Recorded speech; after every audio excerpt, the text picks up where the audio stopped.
গ্রামের বেশ কয়েকটি পাড়ার রাস্তা এখনো হয়নি ঢালাই, অথচ ওই মাটির রাস্তাগুলো দিয়েই বহু মানুষ প্রতিদিন যাওয়া আসা করেন। ফলে বৃষ্টি হলে মানুষের ভোগান্তির শেষ থাকে না। অভিযোগ, পাড়ার ওই রাস্তাগুলো ঢালাই করার আবেদন পঞ্চায়েত ও গ্রামের সদস্যকে বারবার জানিয়েও কোনো ফল হয়নি এখনও। শুধু রাস্তা নয়, 60 বছর বয়স বহুদিন আগেই হয়ে গেলেও পঞ্চায়েতের কাছে বারবার আবেদন করেও মিলছে না বার্ধক্য ভাতা। অভিযোগ, আধার কার্ড, ভোটার কার্ড সব কিছুতেই বয়সের প্রমাণ রয়েছে। প্রথম দিকে পঞ্চায়েতে, তারপর একাধিকবার দুয়ারে সরকার ক্যাম্পে জমা দিয়েছেন, তবুও বার্ধক্য ভাতা পাচ্ছেন না। আর এ বিষয়ে পঞ্চায়েত, ব্লক সব জায়গায় খবর নিতে গেলে মেলে শুধু আশ্বাস। গ্রামের মানুষের আরও অভিযোগ, মাঠে ক্যানেলে জল না আসায় চাষের জন্য সরকারি সোলার সিস্টেমে যে সাবমার্সেলের স্কিম রয়েছে, সেই সাবমার্সেলের আবেদন করেছেন চাষিরা, কিন্তু তাতেও কোনো ফল পাচ্ছেন না। অর্থাৎ আবেদন করার পরও তারা কোনো সাবমার্সেল এখনও পাচ্ছেন না। আর এসব নিয়েই ক্ষোভ উগরে দিলেন বর্ধমান দুর্গাপুর লোকসভার বিজেপি প্রার্থী দিলীপ ঘোষের প্রচার চলাকালীন দাসপুর গ্রামের মানুষজন। পূর্ব বর্ধমান জেলার বর্ধমান 1 ব্লকের খেতিয়া গ্রাম পঞ্চায়েতের অন্তর্গত দাসপুর গ্রামে বৃহস্পতিবার দিলীপ ঘোষ বিজেপির কর্মীদের নিয়ে মণ্ডল বৈঠক করেন। মণ্ডল বৈঠকের আগে দিলীপ ঘোষ দাসপুরের গ্রামের যে শিবতলা রয়েছে সেখানে হাজির হন এবং শিবের পূজা দেন। শিবের পুজো দিয়ে বেরিয়ে আসার সময় দিলীপ ঘোষ যখন গ্রামবাসীদের উদ্দেশ্যে নমস্কার করছিলেন, তখনই গ্রামবাসীদের একাংশ খেতিয়া গ্রাম পঞ্চায়েতের বিরুদ্ধে এই ক্ষোভ উগরে দিয়ে অভিযোগ করেন সরাসরি। বর্ধমান 1 ব্লকের খেতিয়া গ্রাম পঞ্চায়েতের দাসপুর গ্রামের অভিযোগকারীরা কি বলছেন তা যেমন এই মুহূর্তে আপনাদের সামনে রাখছি, ঠিক তেমনই পূর্ব বর্ধমান জেলা বিজেপির সভাপতি অভিজিৎ তা, তিনি কি বলছেন এই অভিযোগ সম্পর্কে তাও আপনাদেরকে শোনাচ্ছি। দেখতে থাকুন, সঙ্গে থাকুন।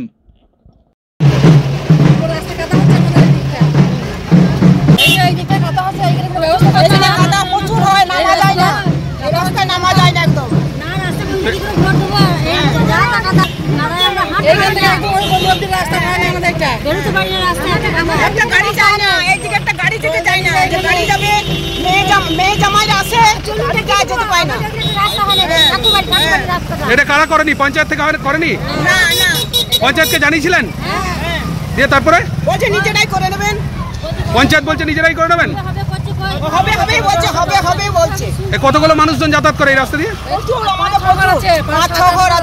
5-7 ঘরের মানুষ যাতায়াত করে। পঞ্চায়েত থেকে গ্রামের অন্যান্য রাস্তা হয়েছে না হয়নি? কিন্তু এই রাস্তা হচ্ছে না। কি চাইছেন আপনারা, কি দাবি করছেন?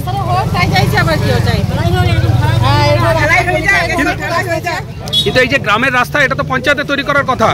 দিলীপ ঘোষ লোকসভার প্রার্থী, তিনি জিতলে সাংসদ হবেন। পঞ্চায়েতের কাছে জানিয়েছিলেন আপনারা? কতদিন ধরে ইয়ে করছে এটা? 4-5 বছর ধরে অভিযোগ। আমি বৃদ্ধ ভাতার পাই না, স্বামী স্ত্রী দুজনেই কেউ পাই নাই। বয়স হয়ে গেল তো এখনো পাইনি, কখন পাবে তাহলে? আপনার 60 বছর বয়স হয়েছে? ভোটার কার্ড, আধার কার্ড সব আছে? সব আছে। আপনি দুয়ারে সরকারে জমা করেননি? কত করলে 10 বার আনা গোনা করে পা হাত ধরে গেল, আলান্ত হয়ে গেল। কবে পাবে? পঞ্চায়েত অফিস যার হিসাব নাই। আর দুয়ারে সরকারে জমা দিয়েছিলেন? হবে হবে খালি বলছে, বিডিও অফিসে বলছে হবে, দুয়ারে সরকার বলছে হবে, কিচ্ছু হয় নাই। জিজ্ঞেস করছেন না কেন হচ্ছে না? সেটা বলছে পাবেন, সব জমা করে জমা করে রাখাই আছে। কতদিন আগে জমা করেছিলেন? শুধু তা আমি তাই মাসখানেক হলো গিয়েছিলাম এই যে বিডিও অফিস, সেটা খোঁজ নিতে গেছিলেন। আর জমা কোন দুয়ারে সরকারে দিয়েছিলেন? এই তো হালে সরকার তো বলছে সবাই যাদেরই 60 বছর বয়স হবে তারাই অবশ্যই মানে বার্ধক্য ভাতা পাবে। তা আপনার ক্ষেত্রে সেটা হচ্ছে না? বাবাও পায় না, মাও পায় না, দুজনাই পায় না। ওরা কত মরে গেলে পাবো, যারা পাচ্ছে এরা দুজনাই পায় না। অনেকে পাচ্ছে, এত বয়স হয়ে গেল। আপনি কি চাইছেন এখন? ভাতাটাই বলছি যে যাক দিলে আমাদের একটু কিছু ওষুধ পালা, এটা হবে। পঞ্চায়েত অফিস, বিডিও অফিস সব জায়গায় গেছেন, তা হচ্ছে না। কেউ ইয়ে করে না। ওইখানে বলছে যখন বেরোবে তখন আপনি পাবেন। গ্রামের পঞ্চায়েত সদস্যকে জানিয়েছেন? সবাই জানানো কাউকে সবাই হবে হবে ওই হবে হবে। এই রিসেন্ট জমা দিয়েছিলেন না আরো অনেক আগে জমা দিয়েছেন? জমা দিয়েছে আগে, আগেকার গুলো তো চুলোই কোন দিকে চলে, আগেও দিয়েছিল। হ্যাঁ আগেও দিয়েছিল, এখনো দিয়েছে, আবার নতুন করে দিয়েছিল। হ্যাঁ নতুন করে দিয়েছে সেগুলো। মানে এর আগে যখন দুয়ারে সরকার হয়েছিল তখন দিয়েছিলেন? তখনও দিয়েছি, আবার এই হালে এসেছে সেটা হয়নি বলে আবার দিয়েছেন? তাও হয়নি। এটা কোন গ্রাম? দাসপুর। আপনার কি নাম? আমার নাম সুষমা চট্টোপাধ্যায়। এই আপনার মতো আর কতজন পাচ্ছেন না এখানে? মোটামুটি অনেকগুলোই আছে, অনেকই আছে, বলতে পারছি না বাবা। অনেকে আছে। আপনি পাচ্ছেন না? আপনার হাজবেন্ডের কি নাম? স্বামীর অজিত কুমার চট্টোপাধ্যায়। 15 বয়স হয়েছে? হ্যাঁ 90। উনিও পান না? না না, হ্যাঁ হ্যাঁ 95-90 বছর বয়স হয়ে গেল বাবা। আপনি লক্ষ্মীর ভান্ডার পান? হ্যাঁ হ্যাঁ হ্যাঁ হ্যাঁ লক্ষ্মীর ভান্ডার পান? হ্যাঁ এখানে সমস্যা হচ্ছে শুধু বার্ধক্য ভাতাটা পাওয়া যাচ্ছে না? হ্যাঁ হ্যাঁ হ্যাঁ, মা বাবা পাচ্ছেন, আমার শাশুড়ি মা। আপনার কি নাম? আমার মঞ্জু চট্টোপাধ্যায়। আমাদের দাবি এই রাস্তাটা হয়ে গেলে ভালো হয়, আর এই পুকুরে ওই মাথা থেকে ওই রাস্তাটা বার করে। এই রাস্তাটা কি অবস্থা রয়েছে এখন? রাস্তাটা কাঁচা, কাদা হয় বর্ষাকালে। বর্ষাকালে কতগুলো বাড়ির লোকজন যাতায়াত করে এদিকে? এদিকে গ্রামের গ্রামের অধিকাংশ মানুষ, অধিকাংশটা এদিকে ডিলার যাওয়ার একটা পথ আছে, সেই রাস্তাটা বেরোলে ডিলারদের কাছে মানুষদের গ্রামবাসীদের যাওয়ার সুবিধাও আছে। এটা একটা শর্টকাটও রাস্তা আছে, সেই হিসাবে ব্যবহার করা যাবে। এর সঙ্গে মেন রাস্তার যোগাযোগ কানেকশনটা খুব ভালো। এখানে পঞ্চায়েতের সদস্য এরা জানিয়েছিলেন যে রাস্তার প্রয়োজন আছে? জানানো আছে, এবার জানানোর মধ্যে এখানটা এটা মাস্টার রোডে ধরানো আছে। এবার হওয়া না হওয়ার ব্যাপারটা সেটা ভবিষ্যৎ বলবে। এটা কতদিন ধরে পড়ে আছে এরকম ভাবে? এটা দীর্ঘদিন যাব। এটা কোন পঞ্চায়েতের মধ্যে পড়ে? এটা খেতিয়া অঞ্চল, ব্লক বর্ধমান 1। আপনারা জানিয়েছিলেন এখানকার লোকজনকে? হ্যাঁ জানানো। কি চাইছেন এখন? এখন চাইছি আমাদের এই রাস্তাটা হলে ভালো হয়, বা কন্ট্রোলে যাওয়া আসার সুবিধার জন্য সুবিধার্থে পাকা হলে ভালো। এই যে রাস্তা, গ্রামের অন্যান্য রাস্তা কি হয়েছে, কাজ হয়েছে? না না সব হয় না এখনো। গ্রামের রাস্তার কাজ হয়েছে, কিন্তু তারই মধ্যে থেকে বেশ কিছু বাকি আছে। তারই মধ্যে এটাও অনেকে একটুখানি গলি আছে, সেটাও হয়ে গেছে। এটা বাদ দিচ্ছে কেন? কি চলবো, ওই জন্যই তো আপনাকে ডাকলাম। আসুন, এই যে অনেকে গলি হয়ে গেছে, আমি তো ঘুরি। খেতিয়া অঞ্চলে দাসপুর গ্রামে কেলেনের অবস্থা খুব খারাপ, কেলেনের জলে।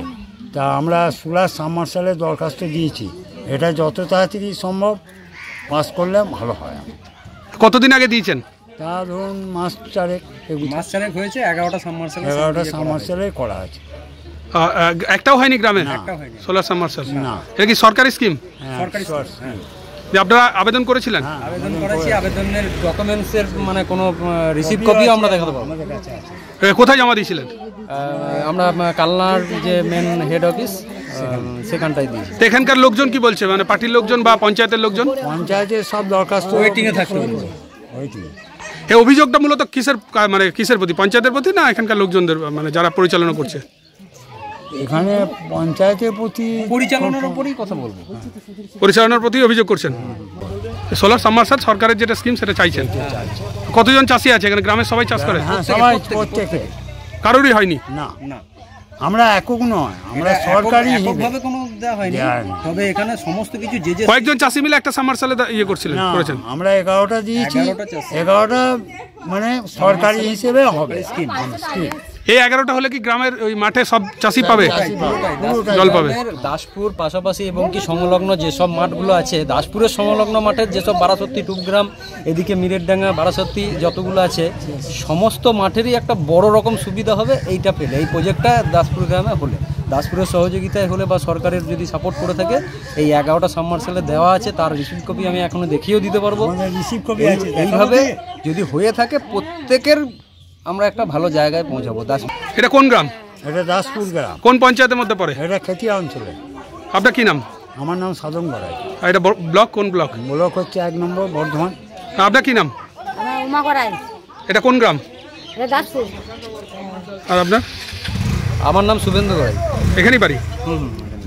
দাসপুর গ্রামের মায়েরা অভিযোগ করছে তাদের রাস্তাঘাট নিয়ে, গুরুত্বপূর্ণ রাস্তা এখনো পাকা হয়নি, বার্ধক্য ভাতা হয়নি কো, তার সাথে সরকারি সোলার যে স্কিম রয়েছে সেটাও তারা আবেদন করে পাচ্ছে না। কি বলবেন? দেখুন, ওনাদের অভিযোগটা ঠিক আছে। আমিও রাস্তায় আস্তে আস্তে দেখলাম এখানে এখনো মাটির রাস্তা আছে, আমরা আগেও জানি হয়েছে। কেন্দ্র সরকার প্রধানমন্ত্রী সড়ক যোজনার মাধ্যমে সমস্ত গ্রামীণ রাস্তাকে পাকা করার ব্যবস্থা দিয়েছে, কিন্তু সেখানে স্বজন পোষণ এবং দুর্নীতি করে নিজের পছন্দ মতো জায়গায় রাস্তা হবে, অন্য জায়গায় হবে না, এইরকম স্থিতি গোটা পশ্চিমবঙ্গে চলছে। বর্ধমান, দুর্গাপুর লোকসভায় অনেক জায়গায় আছে, ভাতারের অনেক গ্রাম আছে, এখনও রাস্তা করতে দেয়নি, কারণ সেখানে বুথেতে বিজেপিকে ভোট দেওয়া যাবে না, এইরকম একটা টর্চার করার মানসিকতা আছে। মন্তেশ্বরে আছে এরকম। আর এইগুলো রাজ্য সরকারের বিষয়, রাজ্য সরকারের দেখার জন্য যারা আছে, পঞ্চায়েত বলুন, বিভিন্ন স্তরে যে সমস্ত প্রতিনিধিরা আছে, তারা সমস্ত চৌর্যবৃত্তিতে তারা লিপ্ত, তারা যেখানে ভাগ পায় না সেখানে কাজ করে না। আর বার্ধক্য ভাতা অরিজিনালি যাদের দেওয়ার কথা অনেকেই বঞ্চিত হয়ে বসে আছে, এটার আমরা প্রতিবাদ জানাচ্ছি। আমরা বিজেপি আগামী দিনে এগুলো সমস্যার সমাধান করব। যারা এই অভিযোগটা করছেন তারা বলছেন যে আমরা প্রার্থীর দৃষ্টিগোচর করাতে চাইছি, এগুলো কি আমরা লিপিবদ্ধ করছেন, নোটিশ করছেন? প্রার্থী সব জানেন, আমরা নোট করেছি।